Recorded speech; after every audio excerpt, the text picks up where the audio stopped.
এটা উপর মেন্টার উপরে তুলিনা বাড়িতে কাটবা দিন সিঁড়ি ভাঙি দেওয়া পানি পাইছে আজকে জোয়ারে। এটা আজকে 2-3 দিন হচ্ছে এটা ভেঙে গেছে যে, তাহলে আমরা বুটগুলো মাছ ধরতে যেতে পারছি না।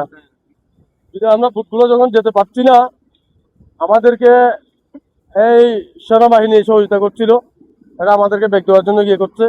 আমরা জনগণ নিয়ে এটা আপাতত যাতে মাছ ধরা যায় এই ব্যবস্থা আমরা করছি এখানে। এখন সাগর হচ্ছে একটু অনেক গরম হয়েছে, তো এই জন্য মানে অনেক অনেক মানে বলার মতো নয়, এভাবে গরম হয়েছে এখন বর্ষার দিন, সেই জন্য আর রাখতে পারতেছে না, ভেঙে গেছে। এবং জিওকে এর আগে হাজার হাজার দিছিল, এইগুলো বেড়ে গেছে, এই জন্য মানে গাছটা রক্ষা করতে পারতেছি না। এই জন্য সেনাবাহিনী যে বস্তাগুলো দিচ্ছে এটা নিয়ে, আর আমাদের জনগণ যারা নৌকার গাড়ে পথ আর মাঝি যারা আছে জেলেরা সবাই কষ্ট করতেছে যে নৌকা নামার জন্য, ওঠার জন্য।